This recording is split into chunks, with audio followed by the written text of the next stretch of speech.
John and Ed, they're on patrol, chasing shadows, heart and soul. Cryptid hunter UFO, down this rabbit hole they go. In the woods and on the street, whispers follow their heartbeat. Alien eyes, giant's feet, all got shadows they all meet. Down the rabbit hole they dive, midnight secrets start to thrive. Mysteries keep them alive. In the dark, does truth survive?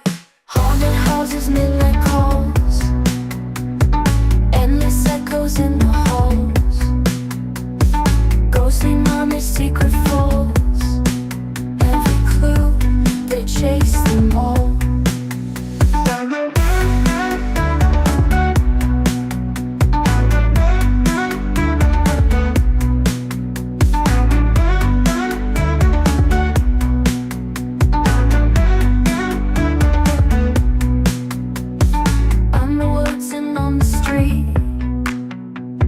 Whispers follow their heartbeat.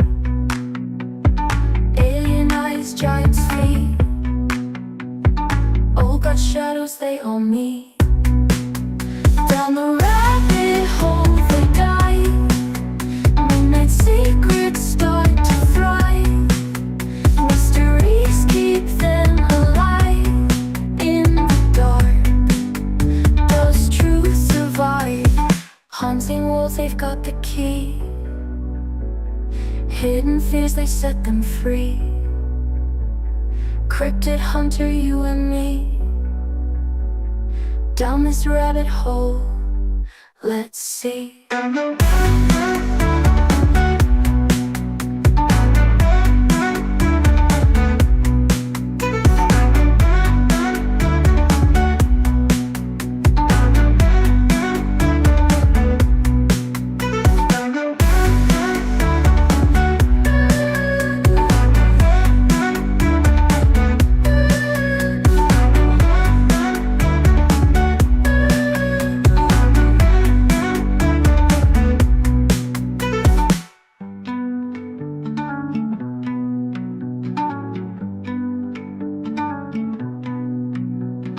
Unseen worlds, they've got the key.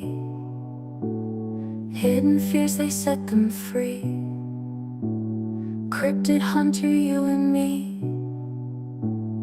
Down this rabbit hole, let's see.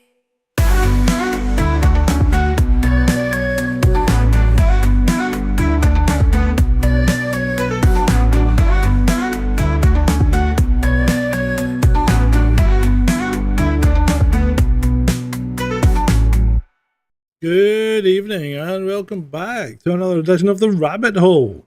I'm Sergeant Grumpy, and as always with me is my my tech-savvy friend, Ed the Techie. Right. Who's not a real person. I'm obviously planted here. You're a construct. I'm a police informer, obviously. And you're still working for the police. Yeah. And oh my god. Yeah, but they don't pay me anymore. That would be nice if I was. Well, no, it'd be nice. I mean, I get I get accused of being a bloody Russian troll enough for which Putin was paying me. So let's get straight into it. Tonight we're diving into something that has been fascinating and fascinating me for months. The birth and evolution of what researchers are calling digital folklore. We're talking about how the internet has become a breeding ground for modern mythology. One of those myths being, as Ed the Techie, a real, actual, living human being. And since he has bought me a drink, I'm going to say yes. We're also going to look at urban legends and the collaborative horror stories that have genuinely shaped online culture and, in some disturbing cases, real-world behaviour. There you go. Yeah, that's right. What's particularly intriguing from a technical perspective is how these stories spread and mutate across platforms. which is fascinating. How things it's like modern day Chinese whispers. Yeah. Mm-hmm. Yeah. But tonight we're going to trace the evolution from what many consider patient zero of digital folklore, which is the Slender Man, right through to the current obsession with liminal spaces and the back rooms. But here's the kicker. We're going to approach this with our usual evidence-based methodology and see what's actually real versus what's collaborative fiction.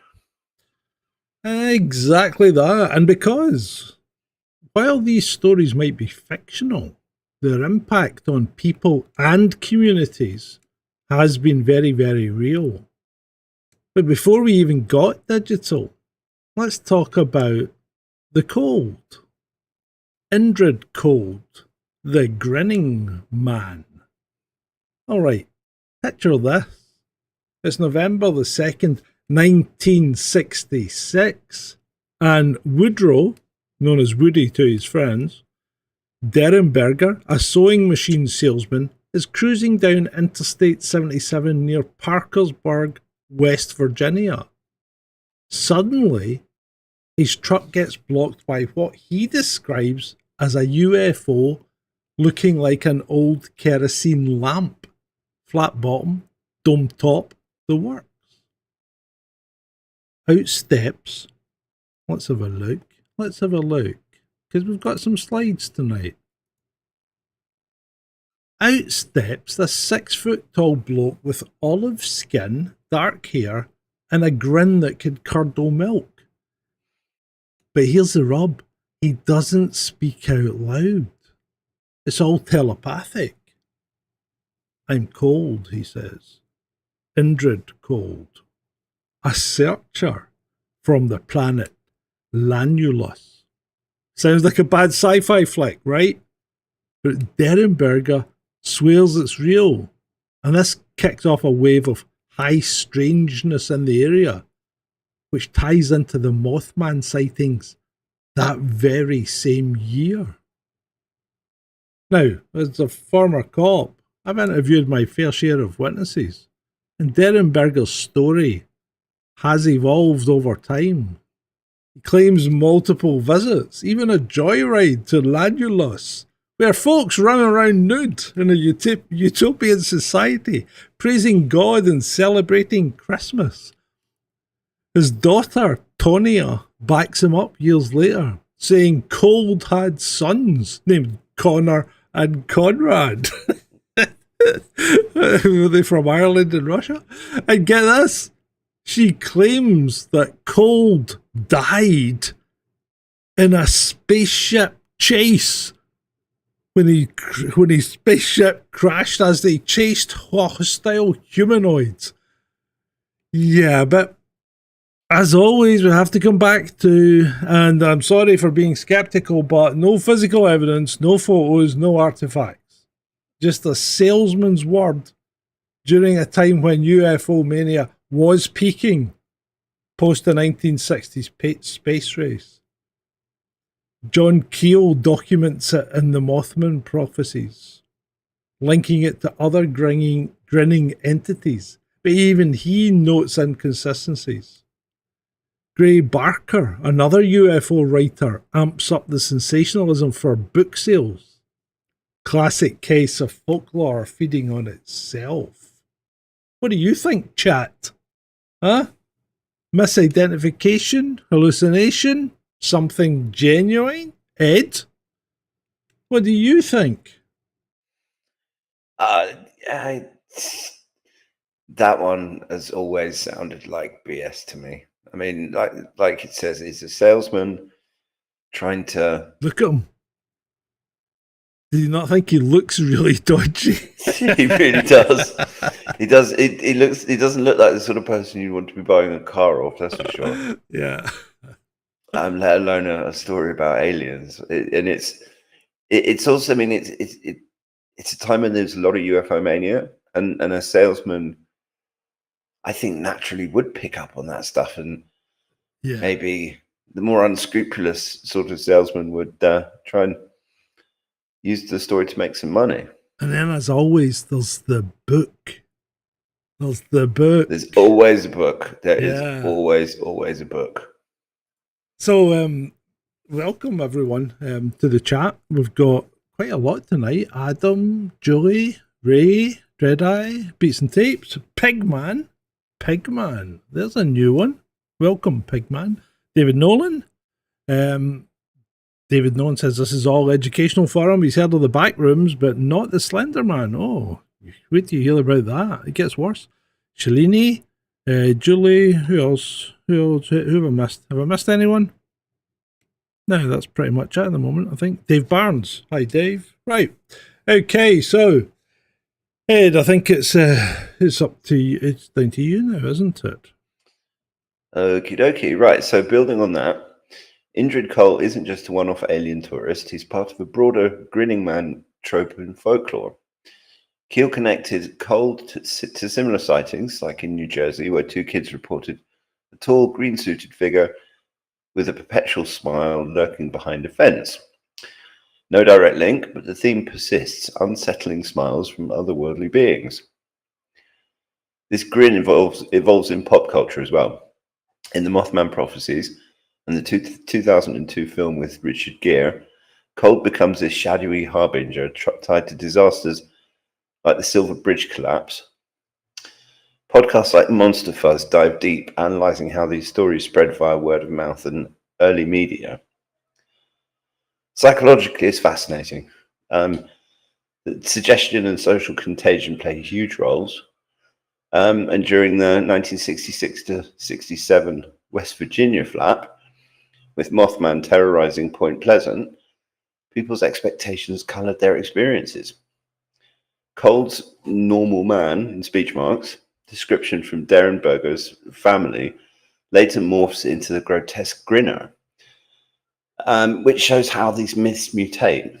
And it's something that for me is always a bit of a red flag with these stories, because they always seem to change.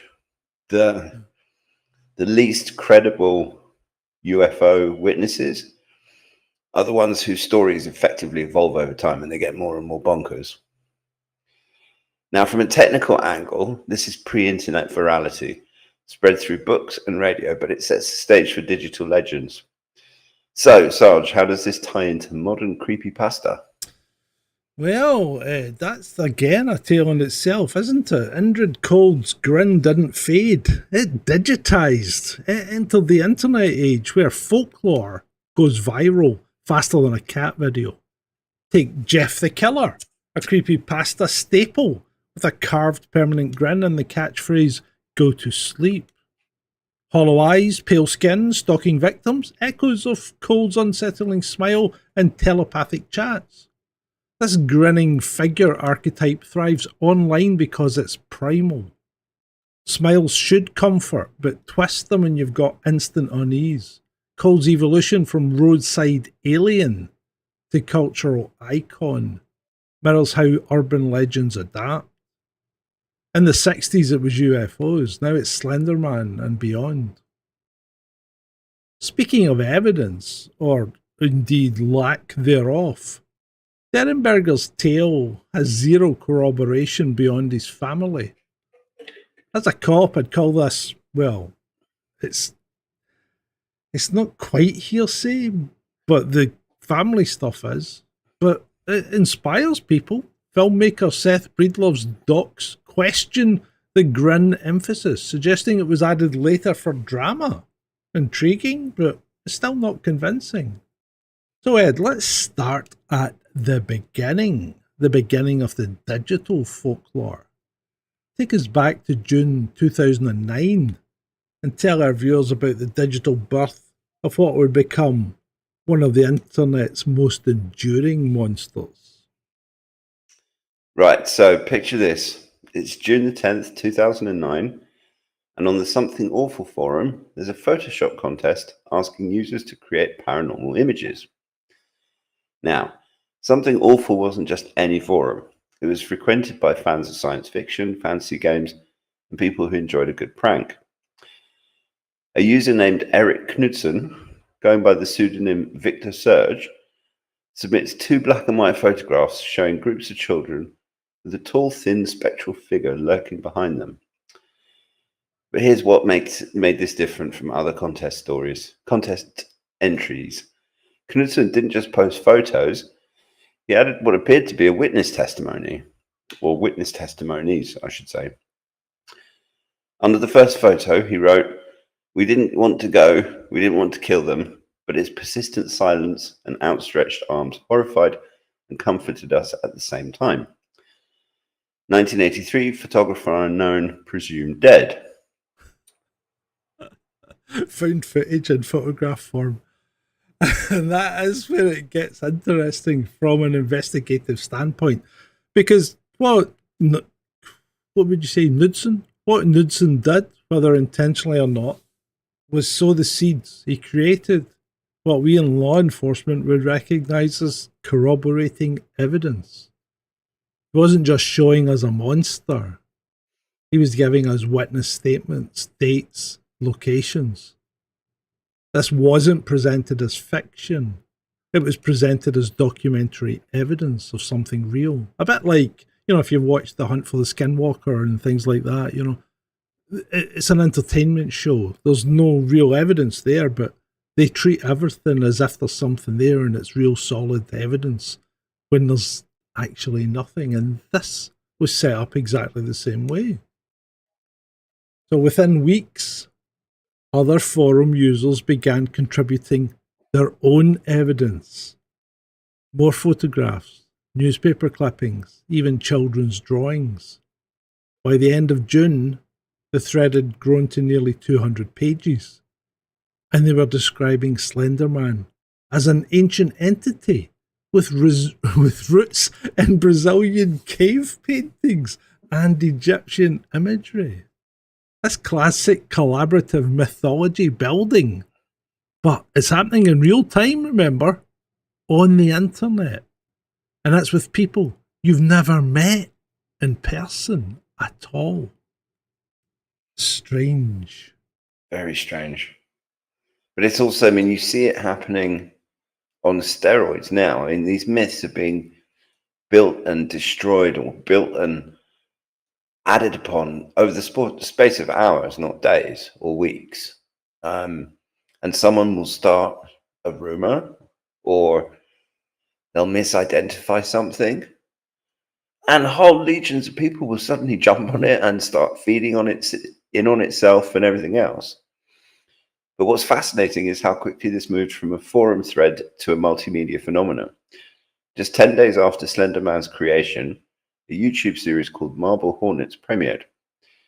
Created by Troy Wagner and Joseph Delage. Yeah, it must be Delage. Yeah. This series pioneered what we now call analog horror. Found footage aesthetics, cryptic storytelling, and interactive audience engagement. Marble Hornets was groundbreaking because it treated the Slenderman mythology not as fiction, but as something to be investigated. The series follows a character who receives a box of cursed videotapes that reveal a supernatural conspiracy. The show used VHS aesthetics, degraded video quality, and realistic performances to blur the line between fiction and documentary. And my daughter is a big fan of Marble Hornets. She made me watch it. And it's good. It's really well done. Really well done. Now, from a police perspective, what's remarkable about Marble Hornets is how it established many of the investigative techniques that we still see in analog horror today. The protagonists document evidence. They follow leads. They interview witnesses. It's presented like a legitimate investigation into paranormal activity. Like all the numerous ghost hunting channels and psychic attempts on YouTube. There are hundreds of them out there. Viewers responded, though, to that authenticity.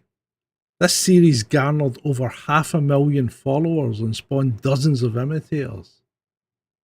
This is where my spidey senses start tingling a little bit. The collaborative nature of this mythology meant that no one person controlled the narrative. Slenderman could be anything to anyone. In some stories, he has tentacle-like arms. In others, just two extremely long ones. Sometimes he kills directly, other times he compels people to kill each other. This flexibility made him incredibly viral, but it also made him unpredictable. That unpredictability. Let me start again. That unpredictability had consequences.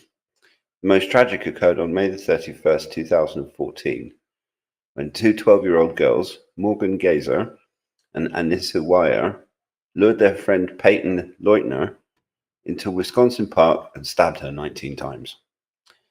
They believed this would make them proxies of Slender Man and allow them to live in his mansion in the Nicolet National Forest. From a technical standpoint, which is crucial to understand how these girls encountered Slender Man, they didn't discover him through the original Something Awful thread, or even Marble Hornets. They found him on Creepypasta, a horror fan site where users create fake encyclopedic entries about fictional monsters as if they were real. The girls believed Slender Man actually existed and that he was communicating telepathically with them. And while it's horrible, I need to point out that their victim actually survived. That's good to know. Which is something, at least. I believe these kids are still incarcerated, although they have begun to speak out now. They're a bit older. And this is where the investigative side of me gets very concerned, because what we're seeing now is the difference between fiction presented as fiction and fiction presented as fact. The original Slender Man was created for a Photoshop contest. Everyone knew it was fake. But by the time it reached these young girls through Creepypasta, the fictional framing had been stripped away. They were consuming what appeared to be a documentary and evidence of a real supernatural entity. So the victim, Peyton Leutner, survived after emergency surgery. The doctor said if the knife had gone the width of a human hair further, she wouldn't have lived. Both attackers were tried as adults and received lengthy sentences in psychiatric facilities. This wasn't just internet folklore anymore, it was attempted murder, inspired by collaborative fiction that had lost its context. I mean, I find it disturbing for all sorts of different reasons, apart from the fact that they stabbed someone, which is obviously not good. Yeah. It's the lack of discernment. And I mean, to some extent, you could blame the education system because it doesn't. Well, I think there's a multitude. I think there's a multitude of failures here, mate. Sure. Because we've got 12-year-olds who are obviously accessing the internet fairly unsupervised by the sound of things. Mm. And I think that in itself is a worry. You've got 12-year-olds that have had access to Creepypasta, which by no stretch of the imagination is suitable for children. It's all 18 plus. You shouldn't be letting your kids anywhere near it. And obviously this is an example of what can actually happen if you let impressionable, young and developing minds pick up completely the wrong end of the stick. And I'm sorry for butting in there, Ed, but I find it quite disturbing that the parents, I would say the parents more than the education system are to blame here.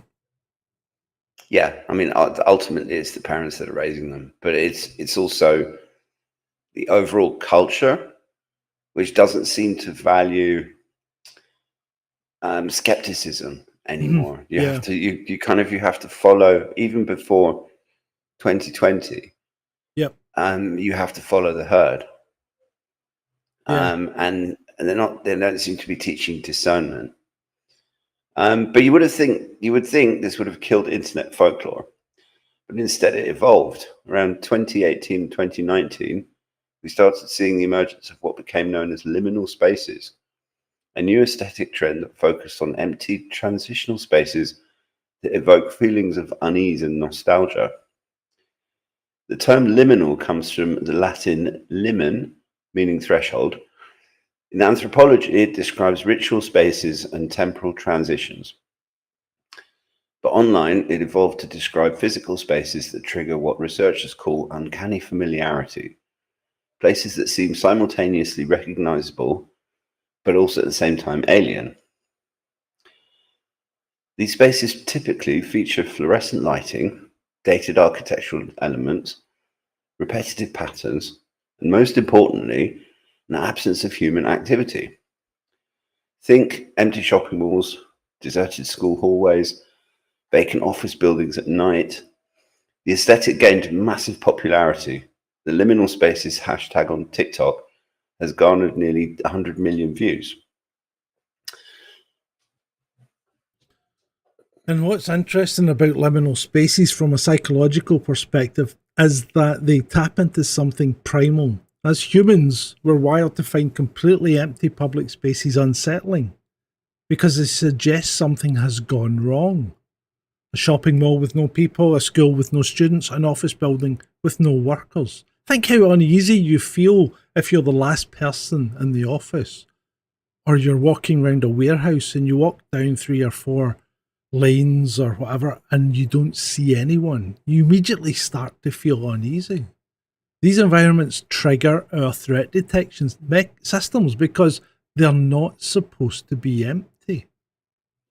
Research has shown that liminal spaces appear eerie because they fall into what's called the uncanny valley of architecture. Just as we find almost human faces disturbing, we find almost normal spaces equally unsettling. They're familiar enough to recognise, but they're different enough to feel wrong. And it also evokes scenes in movies and TV shows where suddenly the main characters are all on their own and everyone's disappeared. Yeah. Or you're alone on a road in the middle of nowhere and your car's broken down and it's like, you know, that's in itself a liminal space. Mm-hmm. Which brings us to May the 12th, 2019, when an anonymous user on 4chan's /X paranormal board posted what would become the most viral piece of internet folklore since Slenderman.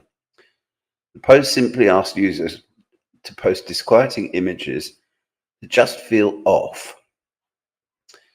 The accompanying image showed an empty office space with yellow walls, beige carpet, and fluorescent lighting. The single image sparked the Backrooms phenomena. The post described it as what happens when you no-clip out of bounds in real life. Right, that's TikTok for you. Yeah. Borrowing video game terminology for when a character accidentally passes through solid objects and ends up outside the normal game world. According to the original post, you'd find yourself trapped in approximately 600 million square miles of randomly segmented rooms. Sorry, randomly segmented empty rooms. Yeah, are they empty? And what makes the Backrooms different from Slenderman is its approach to world building. Rather than focusing on a single entity, although it started that way, and that image that you see on the screen before you was apparently, I think it was a furniture store that had each space segmented for, you know, beds or living room furniture or office furniture, you know, like IKEA does. And it had sold out and they'd cleared it out or were going to refurbish it. And somebody took a photo and that's what kicked all this off. So you create an infinite environment filled with potential threats. The original description mentioned the stink of old moist carpet. Moist. The madness of mono yellow. The endless background noise of fluorescent lights at maximum hum buzz. Incredibly specific sensory details that made the space itself feel tangible, even though you weren't there. But unlike Slenderman's mythology, which grew organically, the Backrooms became systematically organised. Communities began creating levels, much like they would for games and things. They created levels, entities, and rules. Level 0 is the original yellow rooms. Level 1 might be an endless warehouse. Level 2 could be an abandoned school hallway. Each level has its own dangers, its own entities that hunt wanderers. Gamification. Yeah. Now, the systematization is what's particularly interesting. The Backrooms community essentially crowdsourced world building in a way we'd never seen before. Reddit's r/liminal space subreddit gained over 500,000 followers, and a Twitter account called @SpaceLiminalBot has over 1.2 million followers posting liminal space photos. But the real breakthrough came in January 2022 when 16-year-old Kane Parsons, known online as Kane Pixels, uploaded a short horror film titled The Backrooms, found footage in brackets, to YouTube. Using Blender and Adobe After Effects, he created what appeared to be a VHS tape from the 1990s, showing someone accidentally entering the backrooms and being pursued by a monster. The video now has over 67 million views and spawned an entire series with over 190 million collective views. Critics called it the scariest video on the internet, and it single-handedly lifted the Backrooms from internet obscurity into mainstream awareness. And what Parsons did brilliantly was combine the collaborative mythology of the Backrooms with professional production values and narrative structure. His series introduced Async, a fictional organisation that opened a portal to the Backrooms in the 1980s. This gave the mythology a scientific framework. It wasn't magic or supernatural, it was dimensional science gone wrong. But here's what concerns me, and that's purely as someone who investigates these phenomena. The line between fiction and reality is becoming increasingly blurred. A24, the film studio behind critically acclaimed horror films, is now producing a feature film adaptation of the Backrooms based specifically on Parsons' videos. So we're seeing collaborative internet fiction being treated as serious intellectual property. I think it was always bound to go that way somehow. It kind of was, yeah.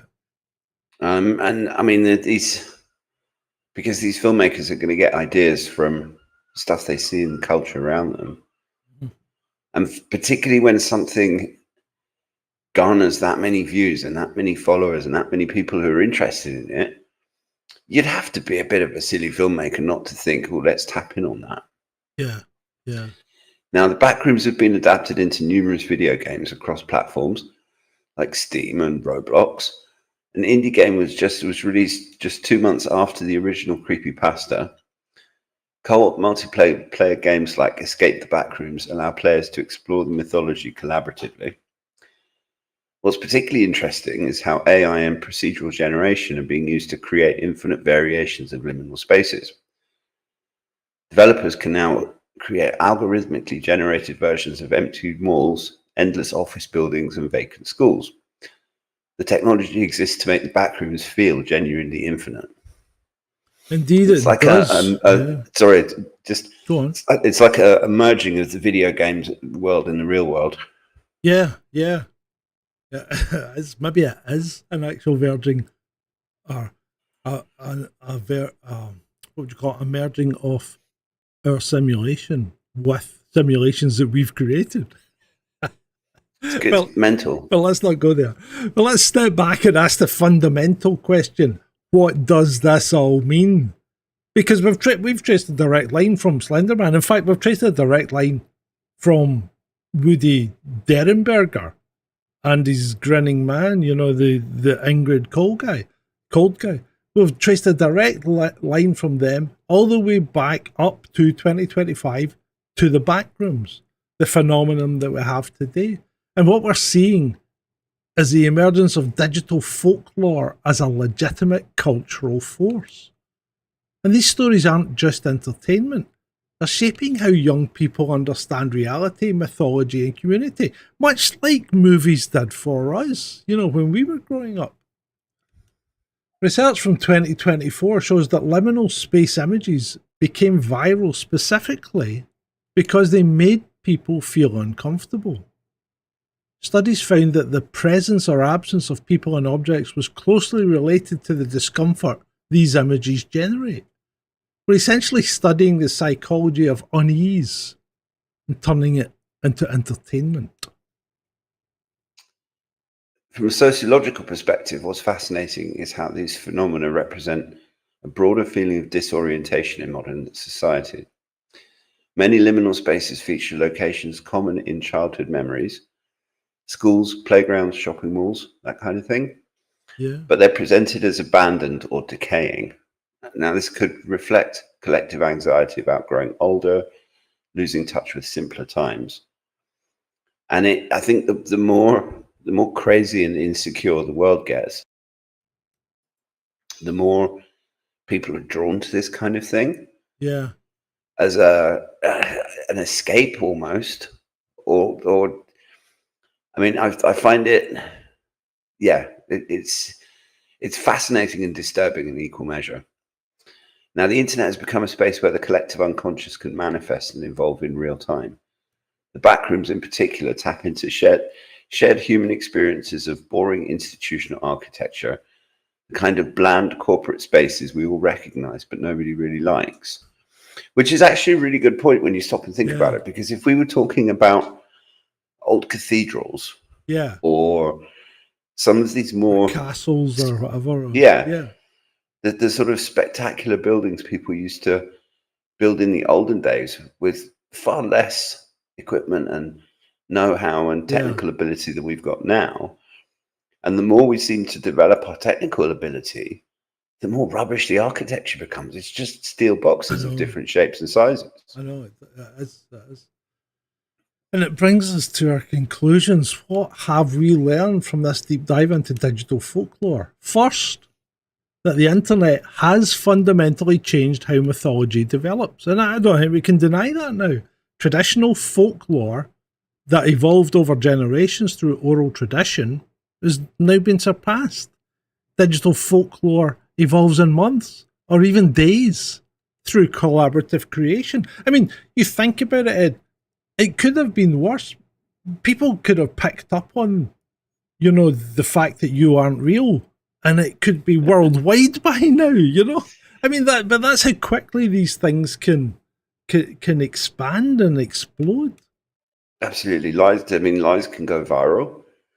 Yeah. And before anyone really even knows what the truth is, suddenly everybody believes the lie. And once they believe what's untrue, it's very difficult to get them to change their mind. Like community notes on X are a complete and utter waste of time, because by the time the community note has been logged, verified, approved, and then put on the thing, it's too late. It's 2 days down the line and nobody cares. It might even only be 2 hours down the line. But if it's a viral tweet, you can forget it, because nobody's reading the community note, nobody's interested in it, and it's not fixing anything that was said in that original post. That's the problem. The lies spread too quick. Yeah. And the line sorry. Go on. No. Second, the line between fiction and belief is more fragile than we might think.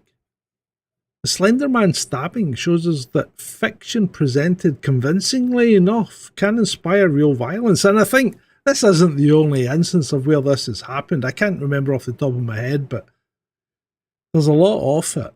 And young people in particular, they can struggle to distinguish between collaborative storytelling and genuine evidence. Third, these phenomena tap into genuine psychological and social anxieties. The popularity of liminal spaces suggests widespread discomfort with modern architecture and social isolation. The Backrooms reflect fears of being trapped in mundane institutional environments forever. I can testify to that.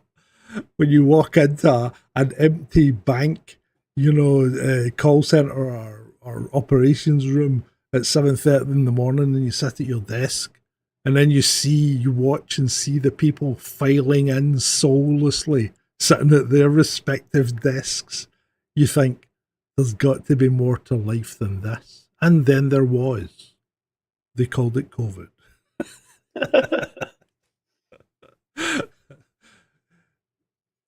So what's our verdict? Now, we try to be skeptical about these things. And you have to conclude that whilst Slender Man, liminal spaces, and the Backrooms are undeniably fictional, they represent real cultural phenomena worthy of study. They're not hoaxes in the traditional sense. They're collaborative fiction that has taken on a life of its own. The danger comes not from the stories themselves, but from the erosion of context. When fictional narratives are stripped of their original framing and presented as documentary evidence, they can inspire genuine belief and, in some cases, as we've seen, real violence. Exactly, Ed. And our recommendation to viewers is simple. Enjoy these phenomena as the collaborative art projects they are, but always, always maintain critical thinking. When you encounter claims of supernatural entities, dimensional portals, or cursed locations, ask for evidence. Real, verifiable evidence. Because the internet has given us incredible tools for creativity and collaboration, but it's also given us incredible tools that make it easier than ever to lose track of what's real and what's fiction. Stay curious, stay skeptical, and always remember, extraordinary claims require extraordinary evidence.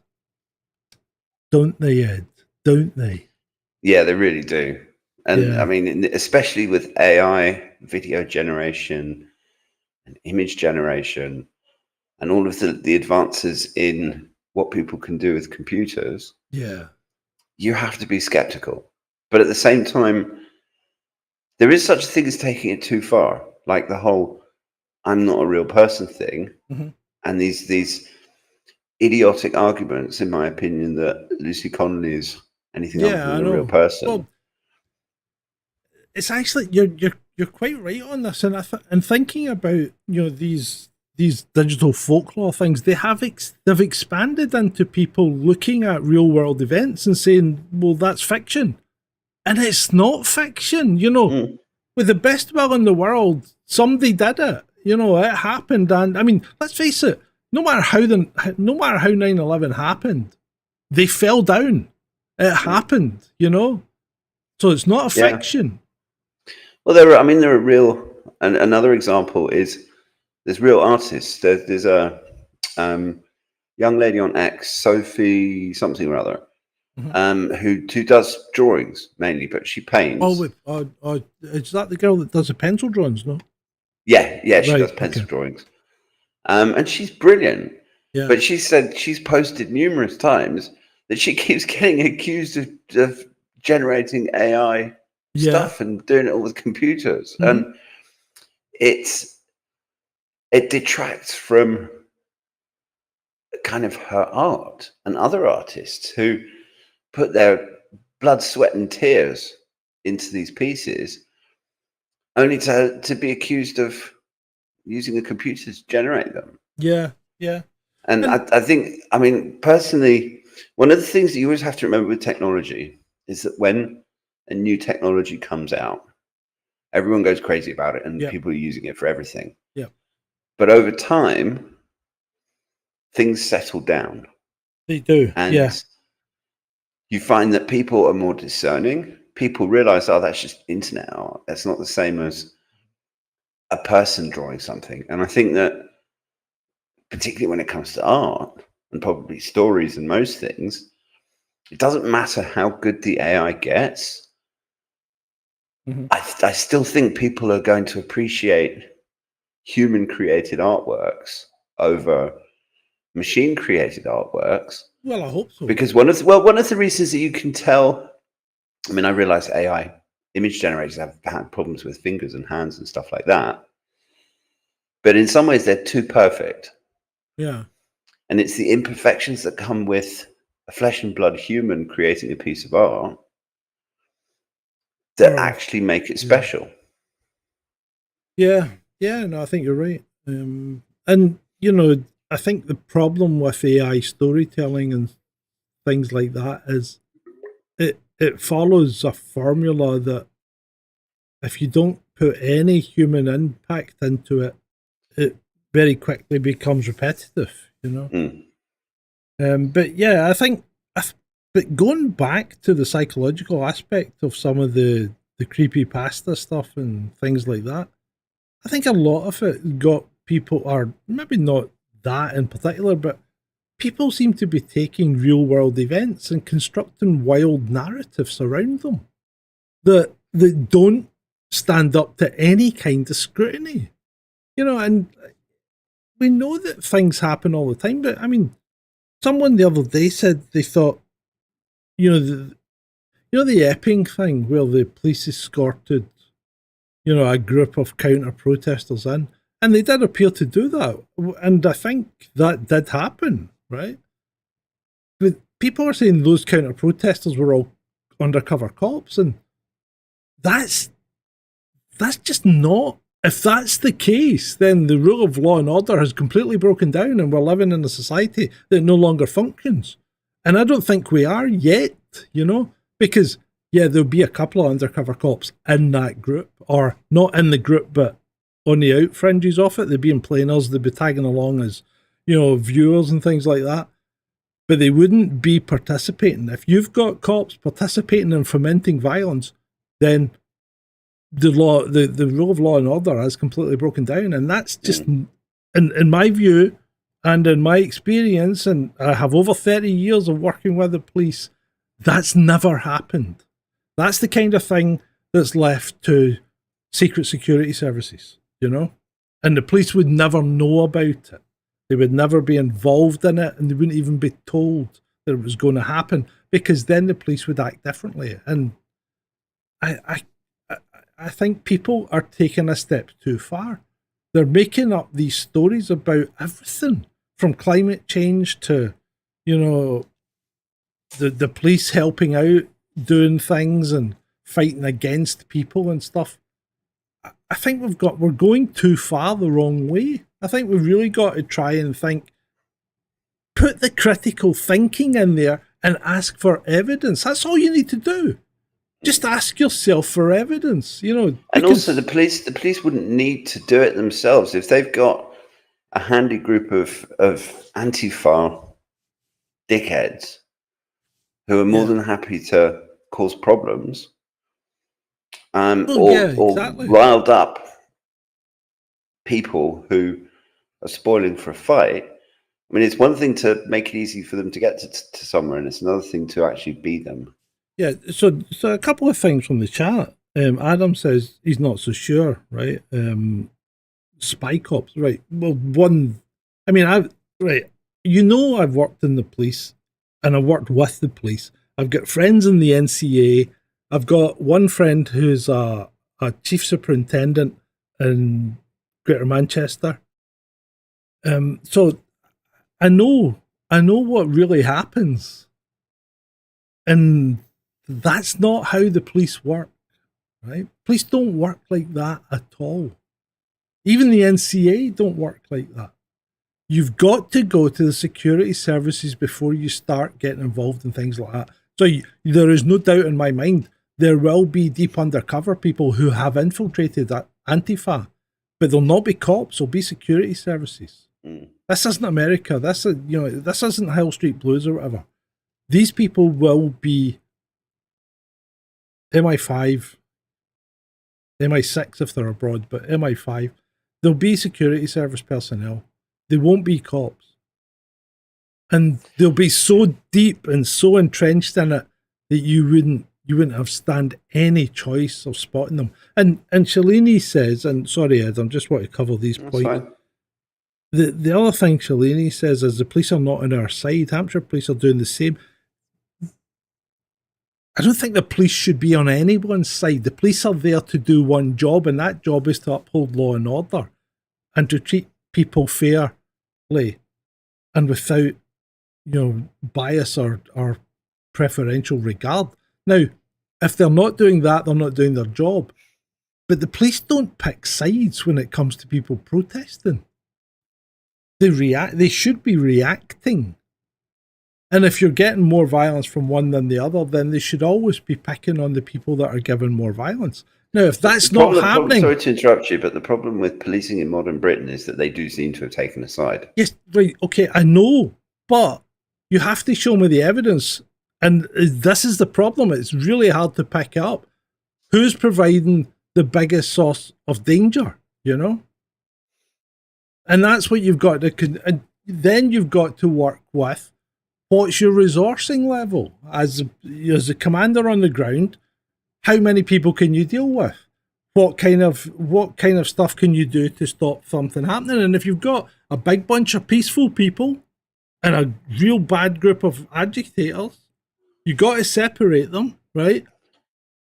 But sometimes it's easier to get the peaceful people to move away than it is to get the agitators to move away, and you can come back and mop them up later. Now, that might sound like an excuse, but from a practical policing perspective, you've got to remember what's happening on the ground isn't necessarily indicative of how you feel and how you feel you're being treated. That's the problem. Is when you get to these big event situations, nothing goes well, you know?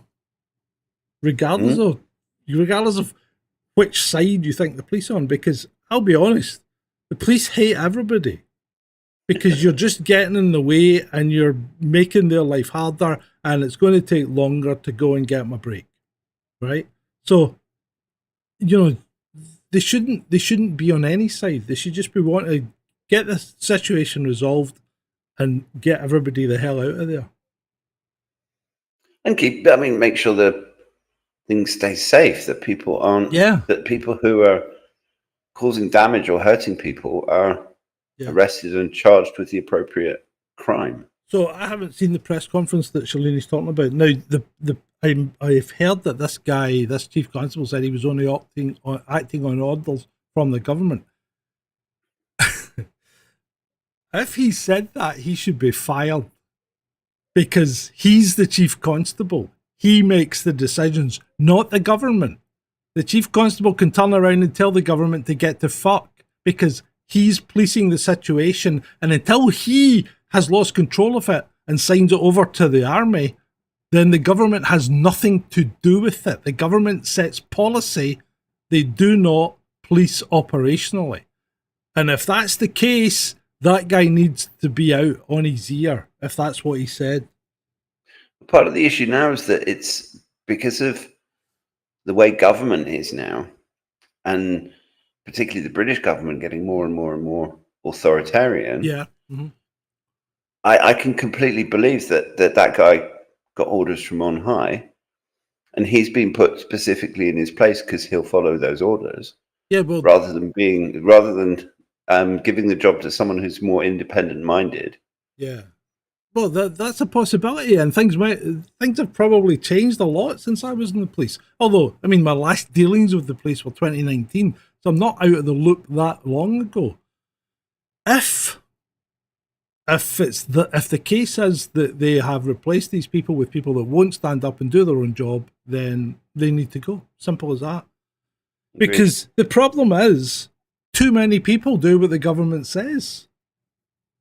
Regardless of whether it's right or wrong, too many people do it. And I'm not just meaning the police, I mean in everyone across the board, because all you need to do is look at 2020 and how many people... This is sticks and bloody stickers on the floor of a supermarket and some arrows, and everybody will be just following on mindlessly. Yeah, so Nick Torida says, except are just happening, our lying eyes are showing it to us. Well, right, so the problem is, what context are we getting? That's the problem, Nick Torida. Unless you're on the ground and are there and can see what's happening, you're not getting proper context. For instance, there was one the other day about a guy that got arrested by the sheriff's department in America somewhere, and it was shocking because they punched him and put his teeth through his lip and he needed stitches and all that. And it just looked, you see the cop put his arm in, open the door, pull the guy out, and the next thing is a big melee and the guy's injured and arrested.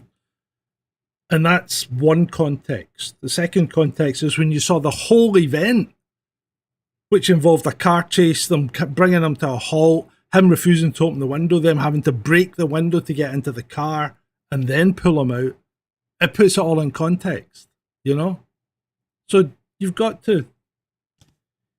The problem is when you see snippets on Twitter or anywhere, BBC, Twitter, CNN, you never get the full context. You get the context that suits the side that you want to see. You don't get it all. That's the problem. I mean, remember when Ben was at a protest and Mariana Spring was up an alley saying there were very few people there.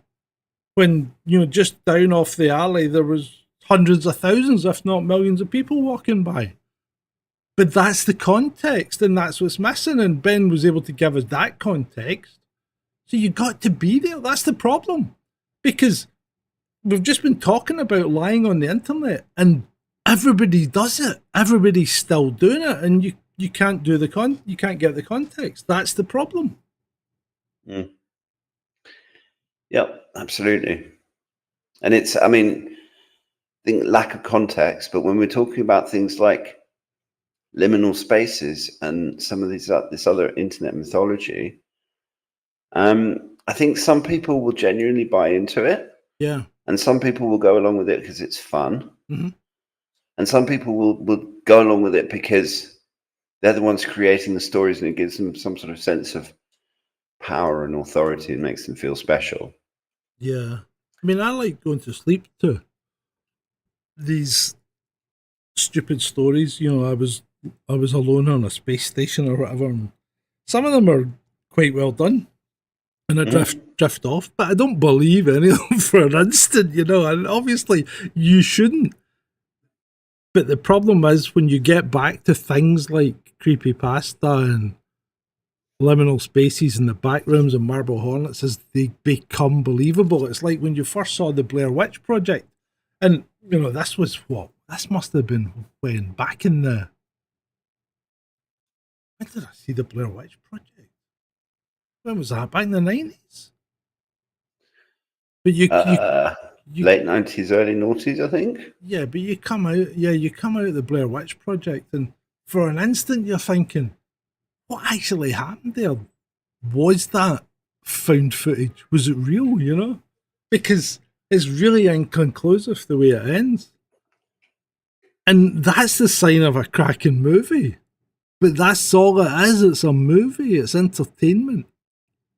And I think that's the problem, because especially if you're a younger brain, or a younger developing brain, you don't have that capacity to discern between entertainment and reality, And in fairness, it's getting more and more difficult. Yeah. It is. Definitely.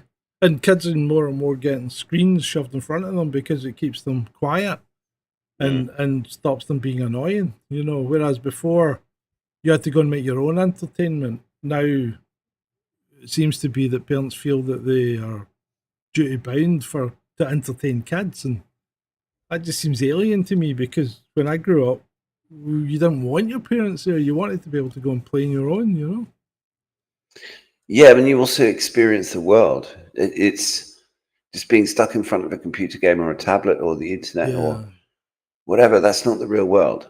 Kids going out in the forest, like making dens and doing all those sorts of things that we used to do as kids, which it doesn't seem like they do very much anymore. No, they don't seem to do that. And the problem with that is that the screens become more real than the real world. Yeah.